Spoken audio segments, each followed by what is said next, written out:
Usa ka pagtuo, usa ka tingog, usa ka katawhan.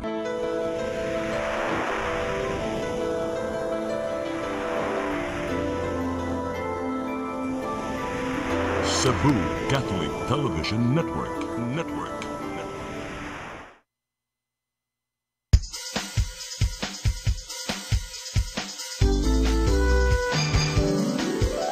Hello Cebu, maayong buntag. Yaksunta ang kahayag nga nagsulid sa matuod, nadagan sa panghitabo. Hello Cebu, maayong buntag Pinoy.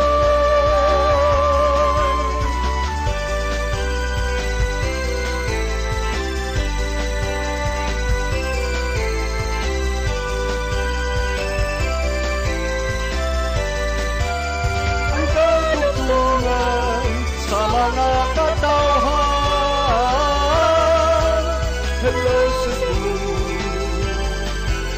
hello Cebu, maayong buntag Pinoy, maayong buntag Pinoy, maayong buntag Pinoy.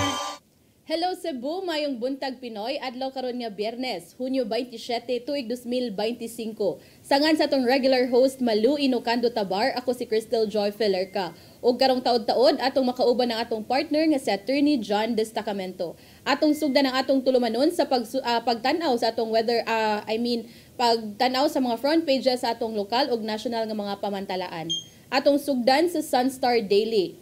Sa Sunstar Daily, amid vendors cry, Archival Defense Zoning Ordinance. Sa Sunstar Super Balita, pinisik sa giwelding, kayo miulbo. Sa The Freeman, Archival Promise for Cebu City, number 1 again. Sa The Freeman Banat News, kawatan patay sa warning shot, biktima og mga kauban nasakpan sa mga sikyo. Sa Philippine Daily Inquirer, Cayetano warns versus rush dismissal of impeached raps.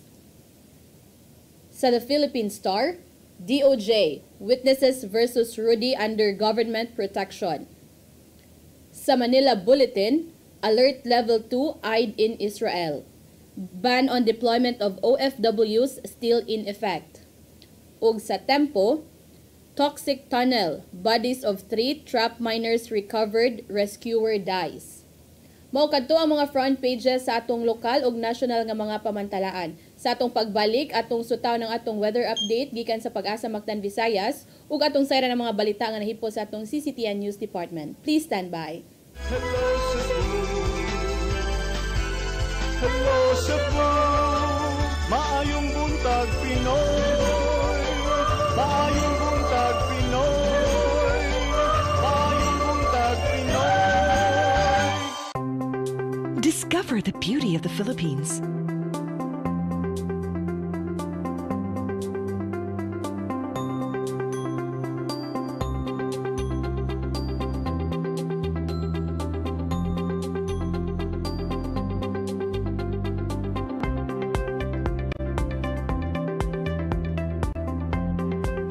With Philippine Airlines, the country's flag carrier.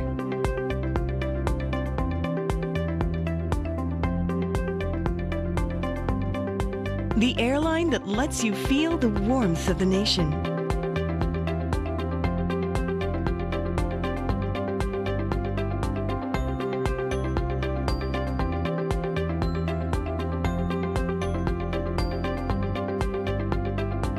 Mabuhay!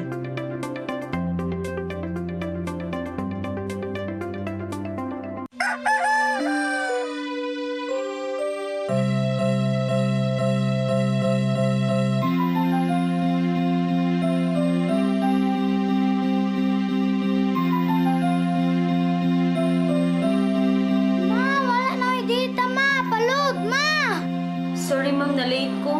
Nangita pa mong gupog para internet sa kong anak ma'am. Ay, wala na yung problema. Pag-Sinisibu! Sinisibu, Sinisibu. For your internet connection And for the signal of your cable TV. so fast. fast and straight, that transmission to your home. Cine Cebu. Cine Cebu, Cine Cebu. Offers you to have fiber optics. For your viewing experience, perfect and clear so far. So great and affordable for you to enjoy. Cine Cebu. Cine Cebu Television Network Incorporated offers fiber to the home broadband internet bundled with fiber to the home cable TV connection. Cine Cebu Television Network Incorporated with its operation in Metro Cebu and the whole province of Cebu soon. And affordable for you to enjoy. Cine Cebu.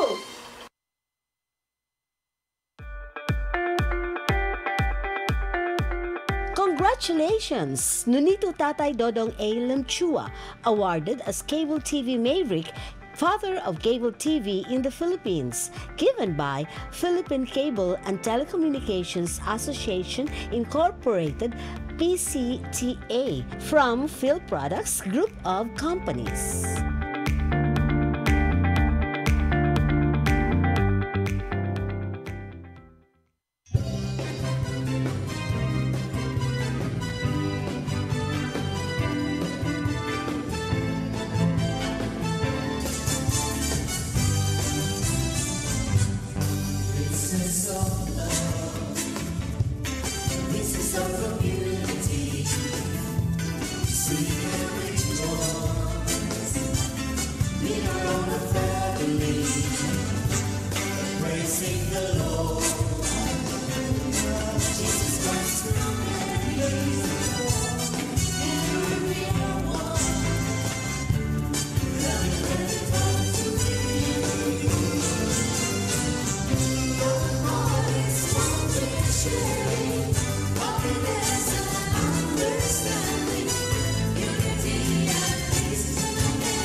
Balikta sa Hello Cebu, mayong buntag Pinoy ug karon anana sa atong linya si Sir Jumer Iclarino gikan sa Pag-asa Mactan, Visayas para sa atong weather update. Sir Jumer, good morning. Yes, Ma'am Crystal, good morning sa tanan ug sa atong tanan tigpaminaw kini atong latest weather update karong adlaw. Habagat or southwest monsoon na paday nakaapekto sa Visayas, Mindanao, lakip na ang kasadpang bahin sa Central ug habagatang bahin sa Luzon. Tungod kini sa habagat or southwest monsoon na tibok Visayas, lakip na ang probinsya sa Cebu, makasinati kita panagsama panganuron ngadto na sa madag-umo na kalangitan ug naay mga pag-uwan ug kini mga pagpangilat o pagpanugdog. Magdala kini usahay kusog ng mga pag-ulan na posible ang flash floods or landslides, labi na sa mga highly identified na mga vulnerable areas. Padayon ta mag-monitor sa mga gi-issue ng mga thunderstorm or rainfall advisories, lakip na ang color-coded na heavy rainfall warnings. Hinay nga ito na sa kasarangan na hangin masinati sa Visayas ug ang kadagatan malinawan nga ito na sa kasarangan ng pagbalod. Temperatura sa Cebu 25 to 32 degrees Celsius. Ang haring adlaw mosalop alas 6:09 sa hapon. Ang dagat motaob niya alas 11:36 sa buntag ug muhunas unya alas 7:21 sa gabi. Philippine Standard Time alas 8:14 sa buntag gikan diri sa Mactan Pag-asa Visayas. DOST Jomar Clarino. Sir Jomar, question lang sir, kaning mga pag-uwan-uwan nga atong nasinati sa sulod na sa duha naman siguro ni kagabi tungod ni sa habagat ug wala tay na monitor nga mga LPA? Sulod sa atong Philippine Area of Responsibility wala tay gi-monitor na low pressure area, but sa outside sa PAR diha sa may sila ang bahin sa Luzon o sa kadagatan outside the PAR na tay gi-monitor na low pressure area.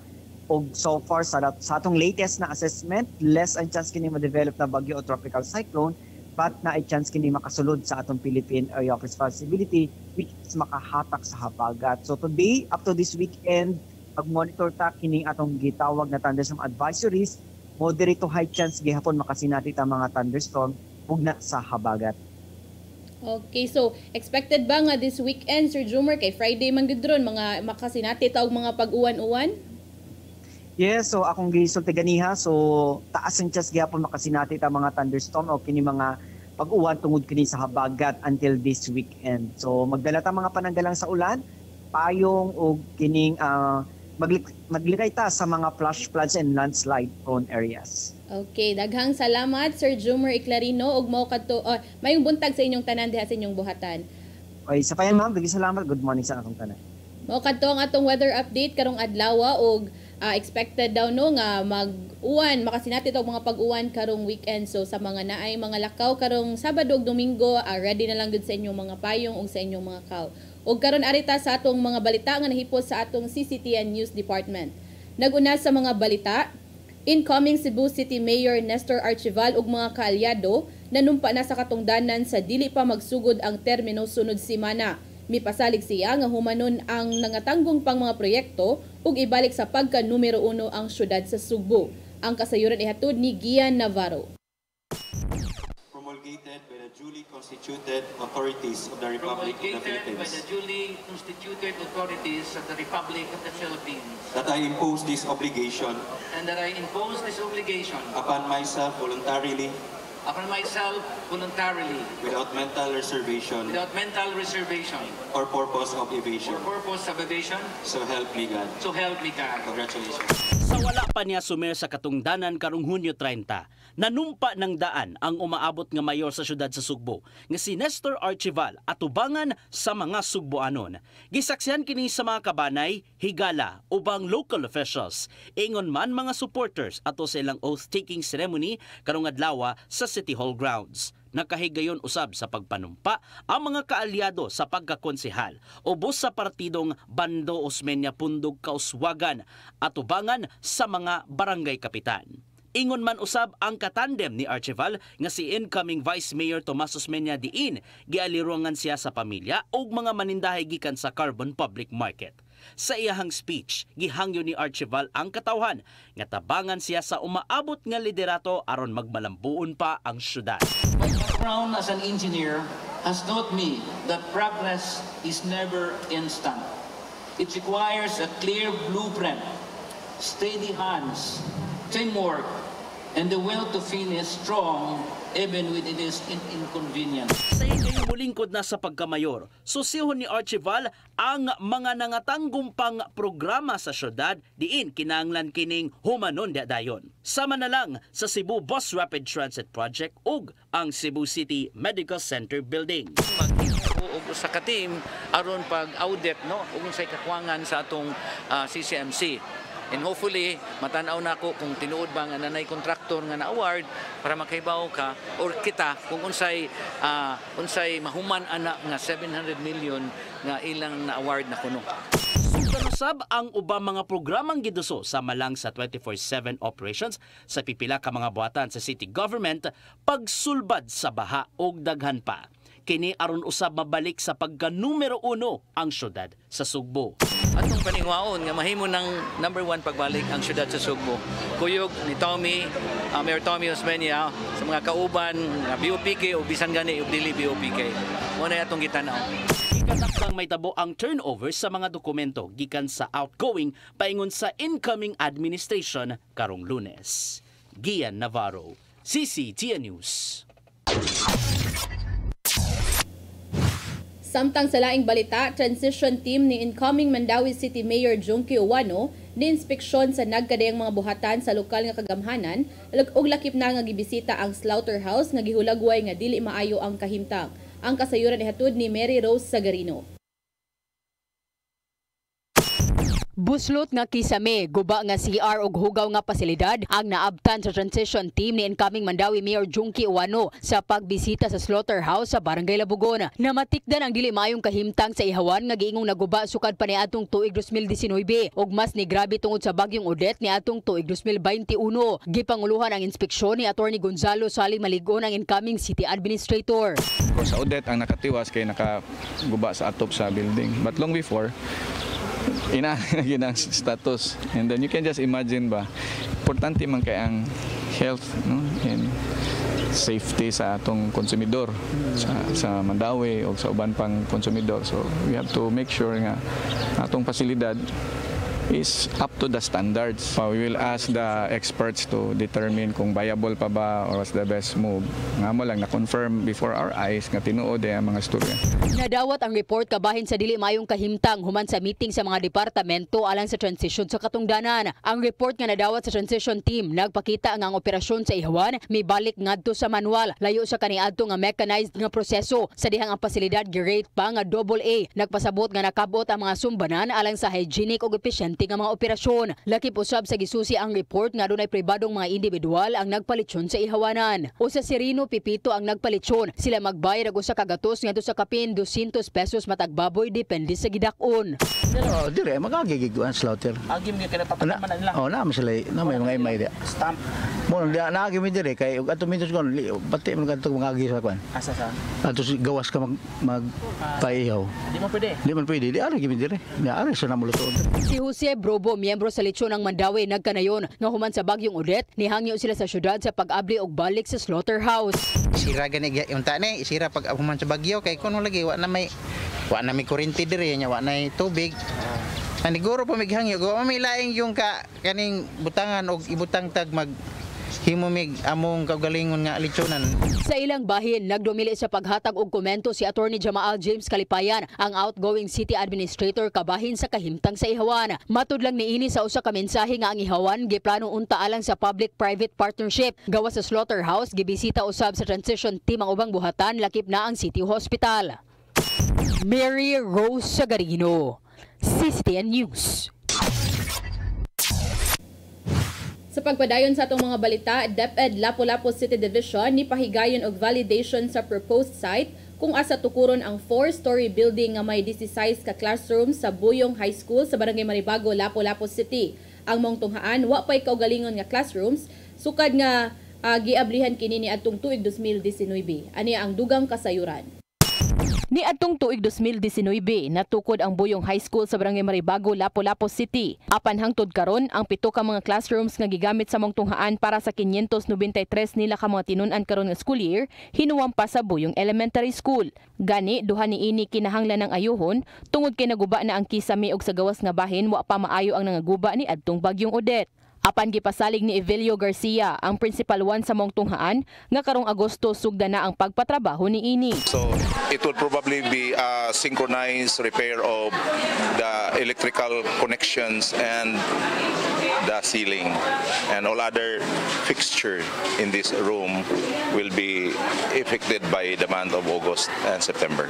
Gibutyag usab niyang masolusyonan na ang mga problema nila sa mga lingkuranan og classrooms tungod kay matukuran na sila og 4-story building nga may 16 ka classroom. The solution is truly coming through the construction of this new building and the provision. Kaya naman kuno na kuyog naman ang mga chairs. This is a high-end building to be constructed.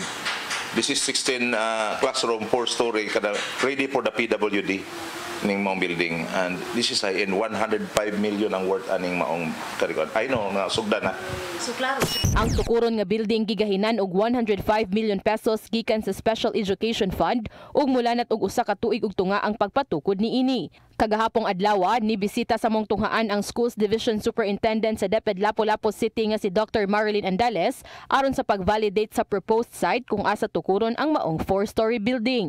Inspection as to the possibility of further discussion as to our engineer and of course our principals. Kahit area is being occupied man by the elementary and secondary, so there are many considerations. And Crystal Joyful, CCTN News. Talisay City Government miabag sa gatusan ka mga pamilyang apektado sa dakong sunog sa Barangay Tabunok. Usa sa mga gitumbok nga hinungdan niini mao ang welding torch. Ang kasayuran nihatod ni Gian Navarro. Gitabangan sa Talisay City LGU ang moabot sa 200 ka mga pamilyang apektado sa dakong sunog kagahapon sa sitio man nga Barangay Tabunok. Gihiklin una sa Barangay Gym sukad kagabi ang mga nasunugan diin. Giandam ng daan ang ilahang mga evacuation tents aron makapahuway. Nang hatag hinuon sila og sleeping kits, hygiene kits, ingon man mga gamit sa kusina aron magamit sa mga tagbalay sa higayong magsugod na sa ilahang kaugalingon pagbalik. Nakadawat usab ang mga nasunugan og packed meals sud sa evacuation center aron makakaon samtang giproseso ang uban pang madawat nga hinabam. Matud ni Mayor Gerard Anthony Samsam-Gulyas nga giandam na nila ang financial assistance gikan sa LGU. Ingon man gikan ni Kongresista Rhea Gulyas aron ihatag ngadto sa mga nasunugan diin gipadali na nila ang pagproseso. Tinabang nga hinuon ang City Disaster Office o mga hingtungdang departamento sa syudad aron maatiman ang panginahanglanon sa mga nasunugan. Mulapas na sa usa ka gatos ka mga balay ang nangaugdaw human sa dulan 2 ka oras nga pagkumbati sa mga kabumbiruan kagahapon sa hapon. Usa sa mga gitumbok nga hinungdan sa dakong sunog mao ang welding torch, maong daling mikaylap ang kayo ngadto sa mga silingan. Hinuon na paglantawan usab ni Mayor Gulyas nga posibleng moduso og mga legal nga lakang ngadto sa nakahimo sa maong dakong katalagman. Gian Navarro, CCTN News. Sa atong uwahing balita, kapulisan sa syudad sa Sugbo mipasaka og kasong frustrated murder sa mipusil sa babae nga nagduwa og scatter sa kilid sa karsada sa tabo sa Banay sa Barangay Santo Niño ning Dakbayan sa Sugbo. Ang kasayuran hatod ni Arnold Bustamante. Gipasakaan ang kasong frustrated murder ang mga responsable sa pagpusil sa usa ka babae nga nagduwa lang og scatter dapit sa karsada sa Pigolya Street, Tabo sa Banay, Barangay Santo Niño sa syudad sa Sugbo niadtong alas 3:10 sa kadlawon, Hunyo 18, 2025. Mato ni Police Lieutenant Colonel Maria Teresa Macatangay, Deputy City Director for Operations sa Cebu City Police Office, nga human madakpan sa Waterfront Police Station ang usa sa mga spotter nga babae niadtong Hunyo 20, 2025. Ilang nailhan ang riding tandem nga nagpusil kang alias Krisya, 32 anyos nga taga Sitio Bato, Barangay Ermita sa Dagnay Sugbo, apan kasamtangan nga nagtulgaran sa usa ka inn nga nimutang sa mga lugar. Ang nadakpan sa kapulisan sa syudad sa Sugbo ilang nga si alias Jane, 41 anyos, taga Barangay Kamputhaw, nga gitumbok nga mo'y spotter sa mga suspitsado ug atol sa gihimong investigasyon, mitugad matod pa kini kung kinsa ang naghimo sa krimen. Based ni siya sa mga eyewitnesses nga dito ra sa nagpuyo sa palibot, it so happened nga nakamayo sila sa mao nga spotter and kato nga gunman. Now these people would work in a common nga underground illegal activity, and that's why naagyoy nakatumbok sa ilaha o sa ilaha nga binuhatan base sa identification yun mismo and sa mga kabtanan nga ilang isuot ato nga higayon. Durugas ang usa sa mga hinungdan nga nung gipusil ang biktima nga si alias Krisya. Human matod pa wala ni makarimit sa halin sa legal nga drugas nga gikasuko sa mga suspitsado. Ang spotter nga unang darakpan sa kapulisan gingong kauban rosab sa biktima nga namaligyag shabu diha sa mga dapit. Accordingly, base sa ilang revelation and as well as sa statements po sa nakaila sa mauning victim, ang involvement yun sa illegal nga droga tungod kay kaniko nung biktima na ay mga unremitted amount sa sales sa illegal drugs. And very unfortunate no nga nahitabo ingon ani, and most unfortunate pag yun ang rason nga nung nahitabo kini nga insidente. Base sa pamahayag sa mga saksi nga si alias Jane may naggahit sa gunman nga si alias Tata Tirador kung nasa naglingkod ng biktima og dayong pusil niini makaduha ka higayon. Na nasa duwas ka kahimtang si Chris Siap bisan paman nga naigo ni siyang walang aping og tapsing sa iyang ulo. Samtang nailaw na sab sa Abiliana Police Station 2 ang mga responsable sa pagpusil patay sa usa ka ex-convict sa Sitio Lower Kawayan, Barangay Sambag 2, 1:30 sa kadlawon niadtong Lunes, Hunyo 23. Ang biktima nga mao si Macjid Lavistre Villabala, 32 anyos nga bag-ulaga nakagawas gikan sa Aboyog Penal Farm sa kaso sa illegal nga drugas. Gitugan ni makatangay nga utang gihapon sa illegal nga drugas ang hinungdan kini base sa migawas sa investigasyon. Gingon nga ang unom ka mga suspitsado nga nakita sa CCTV camera midemanda sa biktima nga ilang kuhaon ang motorsiklo niini isip bayad sa utang sa illegal nga drugas. Wala matud pa kini mosugot ang hinungdan nga giposil ni nga may resulta sa iyang kamatayon. Ang purpose sa pagpanod is to obtain payment again for previous proceeds from the illegal drugs against accordingly katong nga victim. And agi og bayad mao unta to ang pagkuha sa motorcycle, but then wala man nisugot ang mao nga biktima, the reason why na ay panagbangi, and the result no sa pagpamusil. Arnold Bustamante, CCTV. Mao kadto ang mga balita nga nahipot sa atong CCTN News Department nga inyo nakita kagahapong adlaw sa Sayri 47. Sa atong pagbalik, maghisgot na kita og pipila ka mga isyu nga manginlabot ang lungsod ug ang nasod, ug atong makauban si Gian Navarro tungod kay unfortunately dili maka-ari sa studio ang atong partner nga si Attorney John Destacamento. Please stand by. Hello Cebu, hello Cebu, maayong buntag Pinoy, maayong buntag Pinoy, maayong buntag Pinoy. Discover the beauty of the Philippines.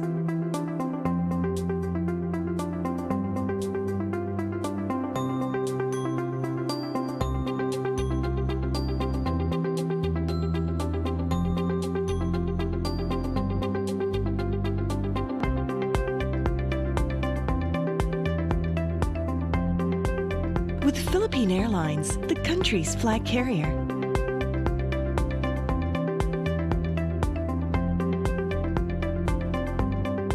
The airline that lets you feel the warmth of the nation.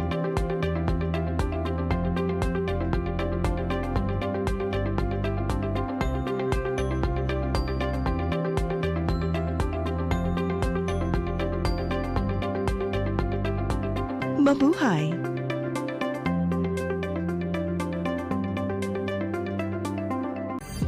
Ito ang programa kung saan magko-collaborate ang ating mga ozone na doctors para ibahagi ang kanilang kaalamang medikal. I believe with all my heart that the Lord is allowing us to understand that He's the one who are extending this life, and we have to really take care of our body. Yes.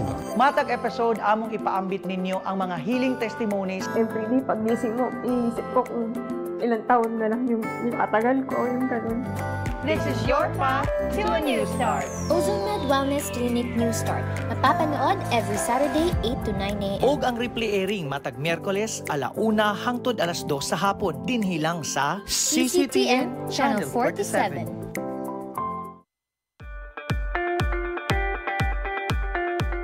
Congratulations! Nunito Tatay Dodong A. Limchua, awarded as Cable TV Maverick, Father of Cable TV in the Philippines, given by Philippine Cable and Telecommunications Association Incorporated, PCTA, from Phil Products Group of Companies.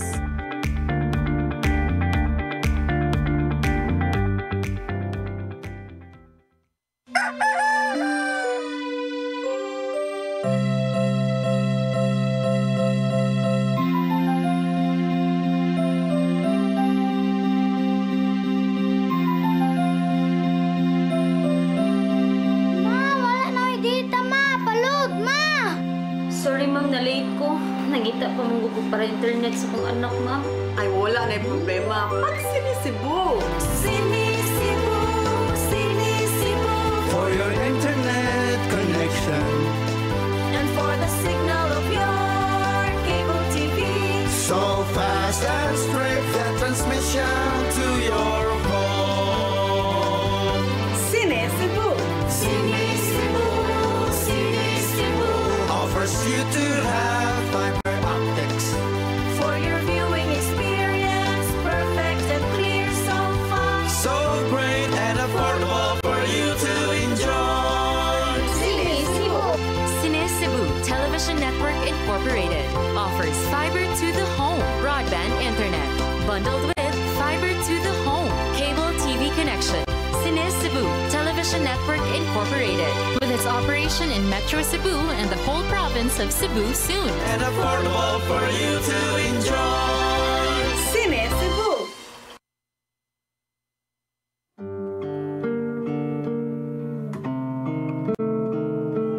Lamig kininday apan paghinay-hinay.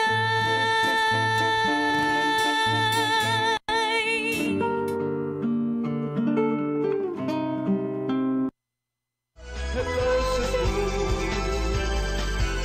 hello Cebu, maayong buntag Pinoy, maayong buntag Pinoy, maayong buntag Pinoy.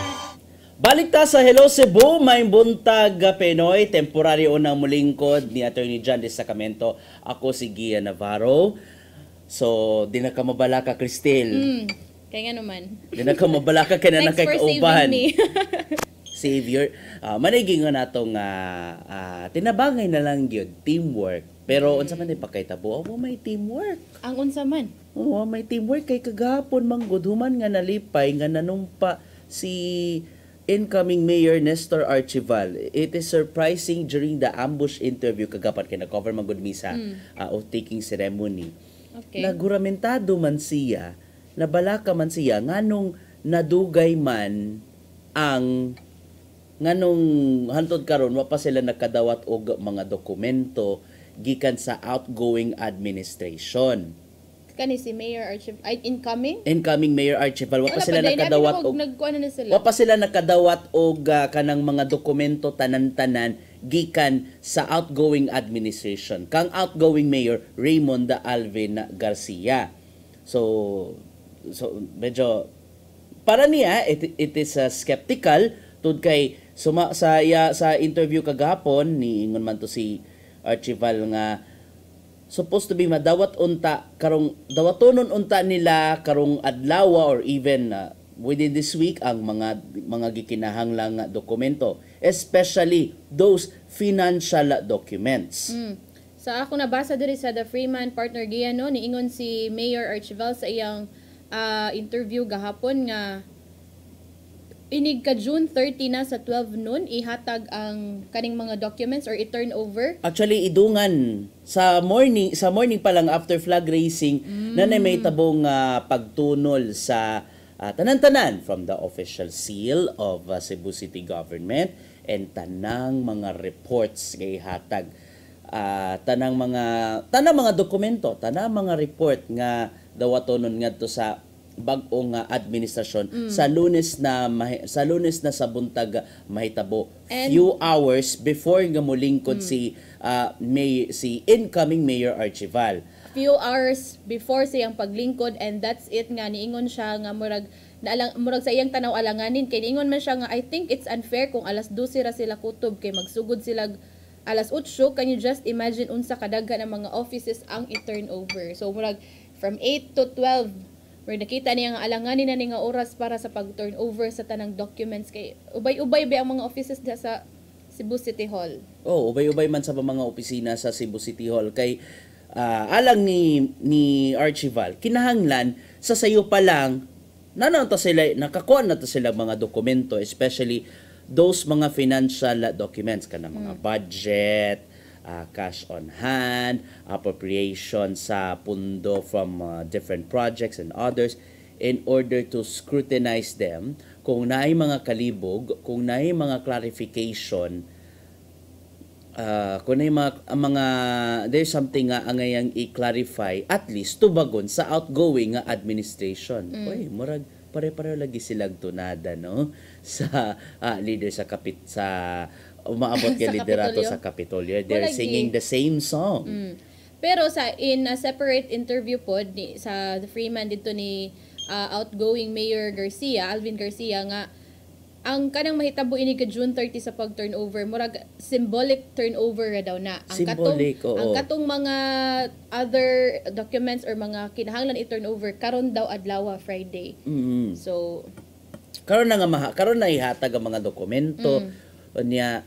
Kaya for ko anong siguro na of I symbolic turnover na lang gid siya, and bitaw kailanganin upat lang 8 to 12 pila ra man naka oras. Mga nakaingon na lang gid si Mayor Garcia nga oy naunsa man ning si Archival na misinform inon siya siyang kabalaka nganong o pa siya nganong up until now nagduliraw na gid in town si Archival nga wa pa sila nadawat sa mga kikinahan na mga dokumento in order to study or to kuan, pero at least still hoping nga unta lang no nga tumanon ng mga angayan nga tumanon ang turnover para way hasol, especially nga nagpabiling tanhaga alang ni Archival kung ang panudlanan ba sa dakbayan sa Sugbo paigo bagyod, although una nang niingon si outgoing Mayor Raymond Alvin Garcia nga naikapin 12 bilyones pesos ga available funds ang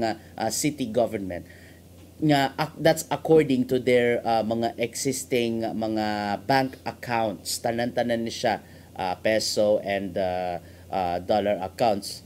Mo nakatawan na ko bago na ay buti bitaw no, mas in fairness no, mas dako matud pa ang cash on hand sa Cebu City government kumpara sa Cebu provincial government nga anara sa 6 bilyones pesos.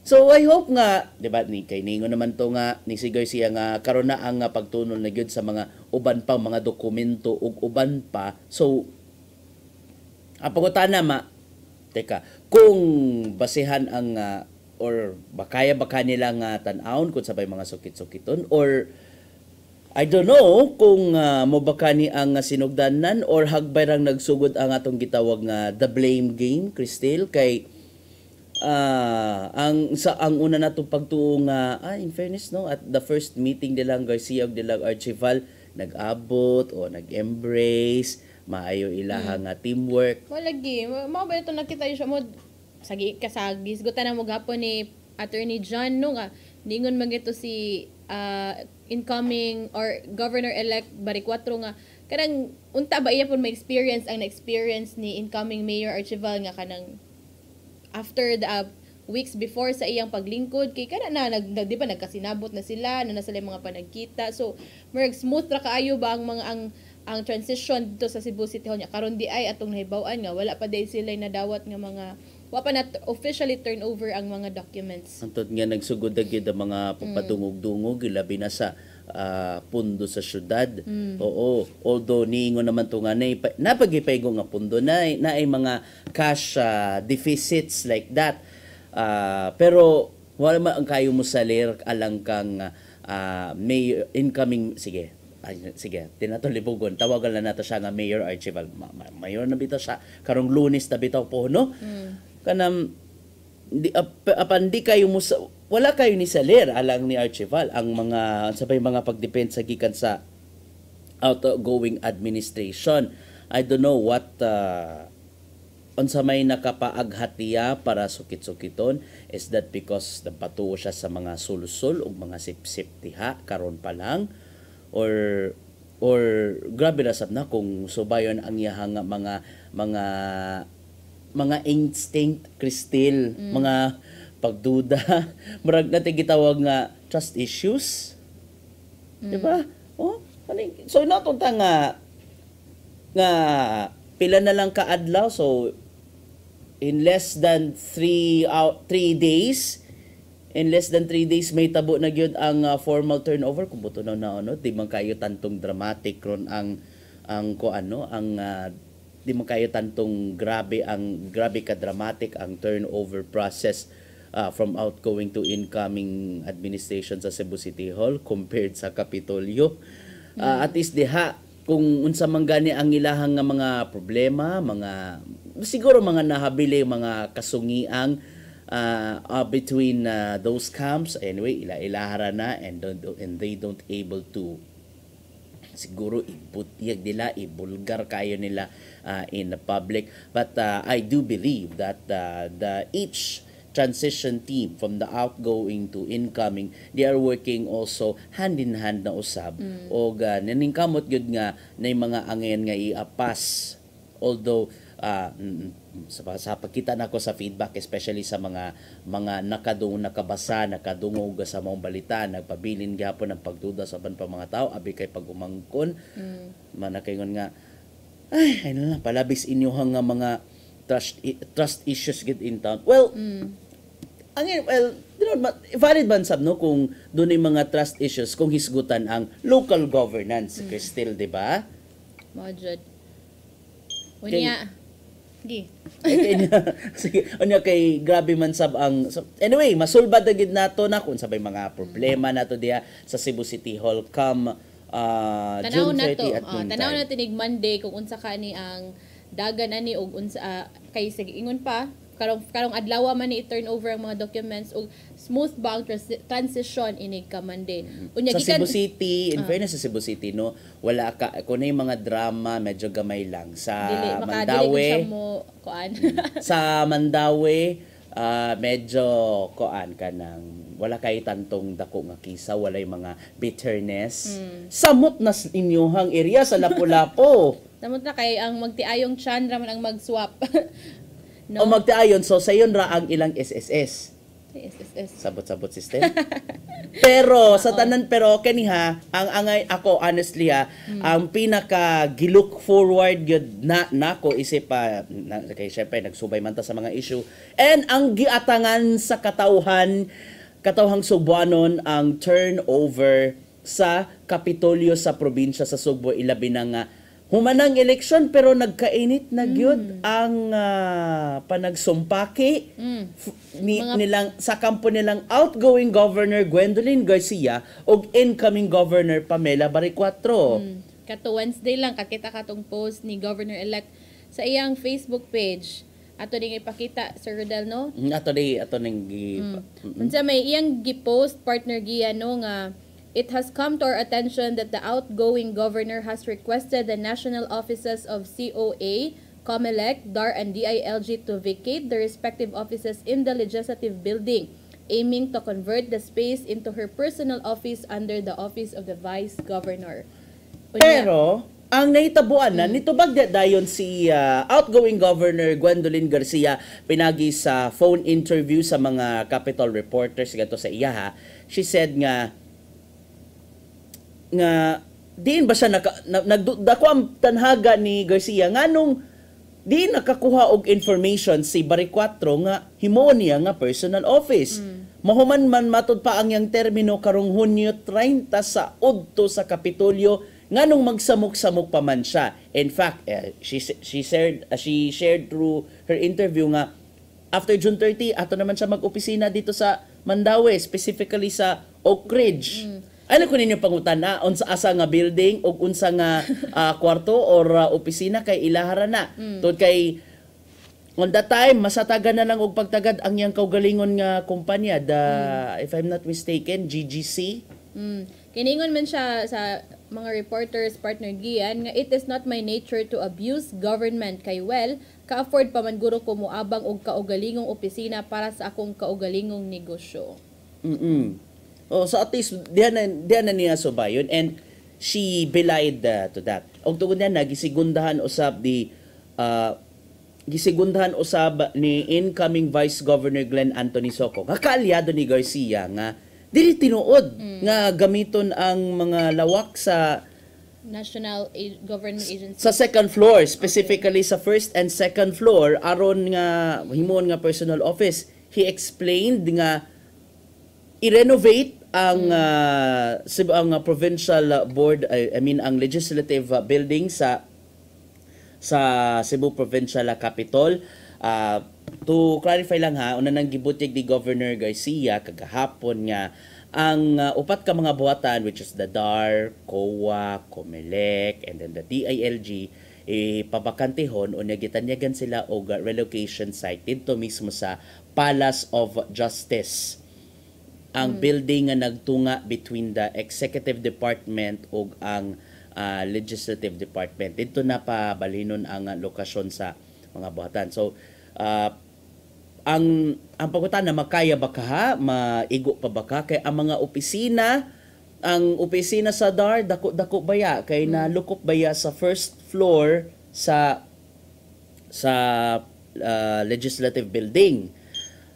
May nanoon nga ang lawak sa DILG Cebu Province, medyo di kayo tantong dako-dako. Ang COMELEC, ang bagatbang mana COMELEC ug ang COA, dako-dako sab siya nga lawak. Ma-accommodate baka ang mga angayan nga ma-accommodate. Kay ingani ang may tabo sa gamitonon nga ingani may tabo ang mamaymong set up sa pag-renovate na sa Legislative Building. Ang first floor gamiton isip kanang andana alang sa mga basic services offered from different provincial board members, and himuon na siyang kaning function hall ang first floor.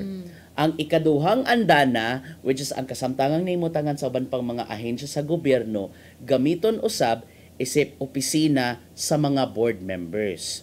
So remember, 17 na napun-an na og tuha from Lone District of Mandawi City, so ma-19 binatanan.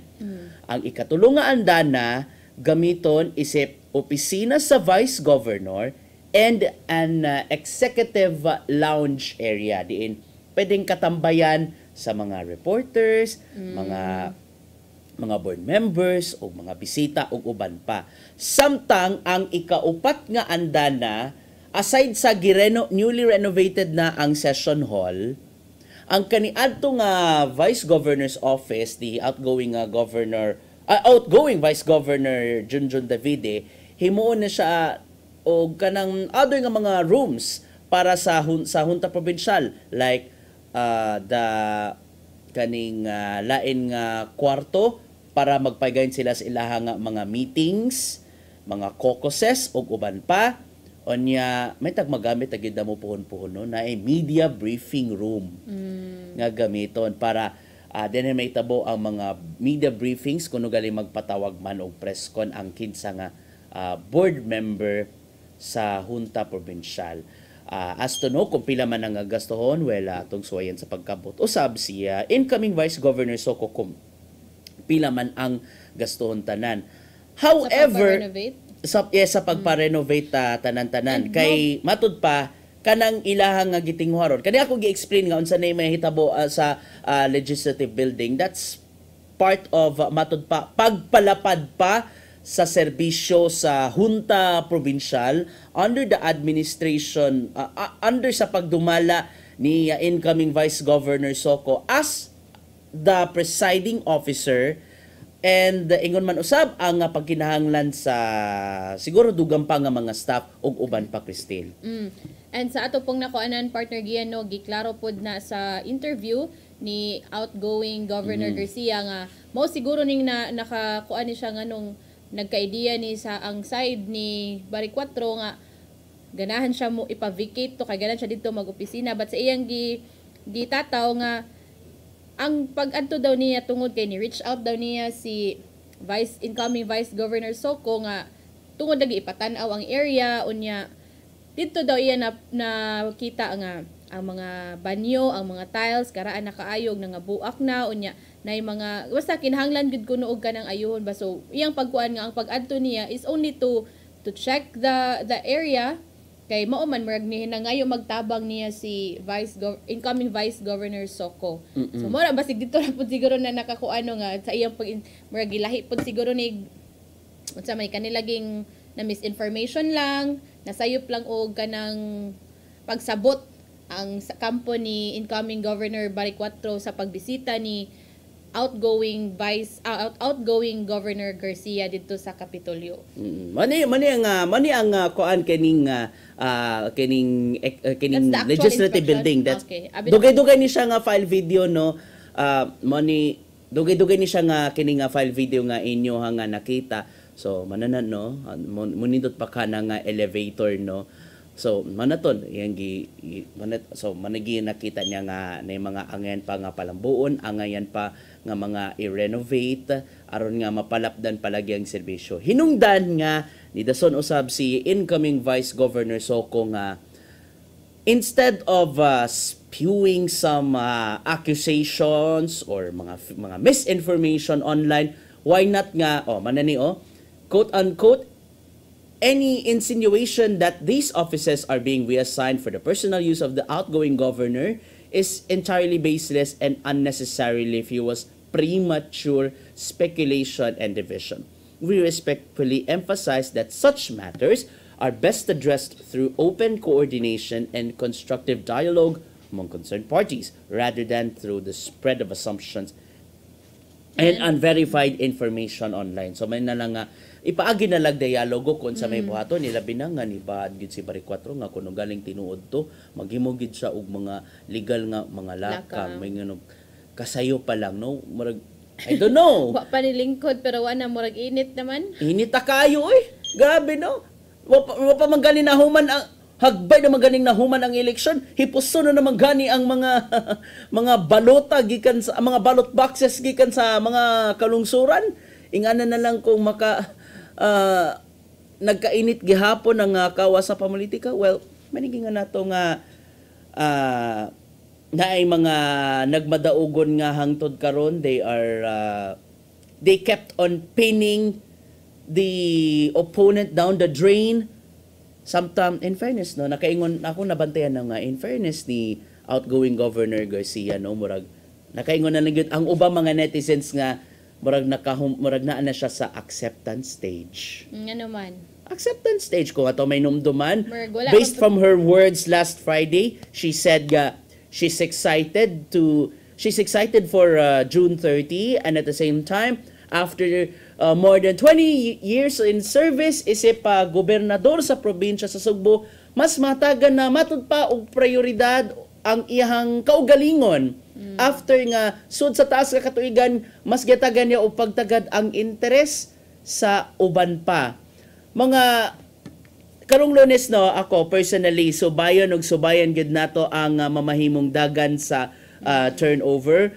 Would it be a dramatic turnover na bakay mahitabo nga unity on that time o di ba ka kani ako personally dagan kayong mga wild imagination kung sa may mahitabo come June 30 the noon time mag-abot ka silang Garcia o Bari 4 mag face to face ka na sila with kaning mag face to face ka sila nga tiunay o di ba ka this portion is brought to you by Tupperware.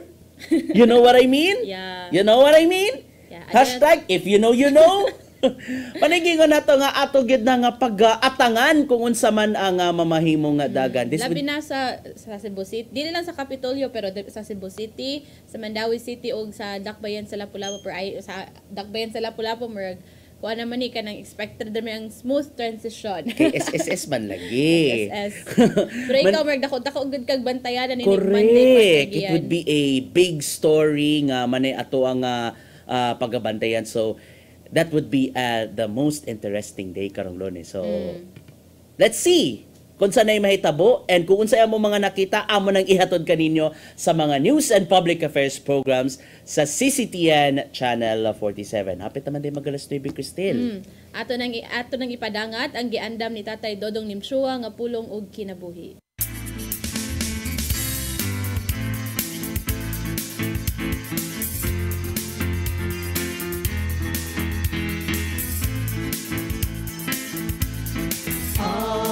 Pulong mo ang diwag sa daranggo. Hail Mary, full of grace, the Lord is with you. Blessed are you among women, and blessed is the fruit of your womb, Jesus. Ang paglitok nini tamis kayo alang kanato mga Katoliko. Maman gani nga ang pag-ampo sa Santos nga Rosario gihimong debosyon sa tanang mga Katoliko. Why do we pray the Hail Mary? Wa kita mag-ampo ngadto kang Maria. Kita naghangyo kaniya nga iampo kita niya. Dako kayo ang role ni Mary sa atong kaluwasan. Kay diya kini magsugod siyang pagsugot sa kabubuton samahan. Sa Lucas 1:38 nagaingon, mingon si Maria, sulugon ako sa Ginoo. May tabo unta kanako ang imong gisulti. Mao kini ang oras nga si Kristo miabot diha sa katawhan. Busa dili mahimo isalikway nato si Maria. Pag himo ni Jesus nga bino sa tubig, gihimo kini niya tungod sa hangyos ni Mary. Kini mo igong kamaturan nga si Mary ang lamang sa atong pagtawon o demosyon. Tungod kay siya, inahan sa atong mahal nga Jesus Kristo. Busa sa imong pag-ampo sang pita usab si Mary, pinagi sa paglitok dinhi. Holy Mary, Mother of God, pray for us sinners, now at the hour of our death.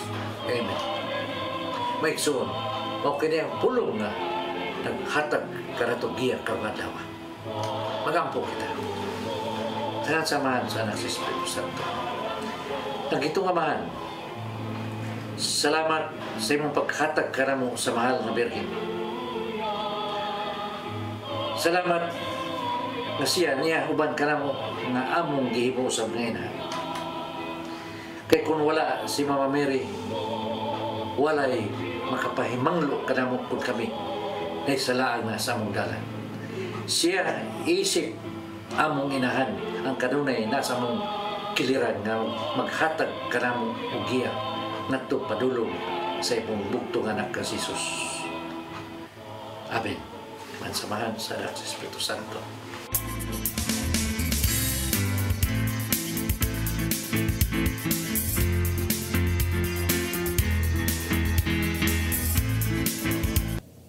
Pulong og kinabuhi ni Tatay Dodong Limchua mo'y nagtapos sa atong tulumanon. Daghang salamat, Philippine Airlines. Daghang salamat, Archbishop Jose Palma, Nanay Diana Limchua, Tatay Dodong Limchua. Daghang salamat usab sa among news manager, Sir Dennis Tabar, sa TOC, Sir Robert, Ma'am Inday, Sir Matmat, Miss Maybel, ug Ma'am Joanne. Sa news department, silang Kuya Michael, Kuya Rodel, Kuya Raymond, og diri sa studio, si Ferdy Katubay. Daghang salamat usab sa iyong pagpakig-uban namo karong buntaga. Sangan sa atong regular host, Malu Inocando Tabar, ako si Crystal Joy Filerca. Sangan usab ni Attorney John Destacamento, ako si Gian Navarro. Enjoy the rest of the weekend. O ginatunta nga padayon nato ang pag-ampo alang sa malinawon nga komunidad, malinawon nga pamuyo dinhi sa Sugbo ug sa tibuok nasod.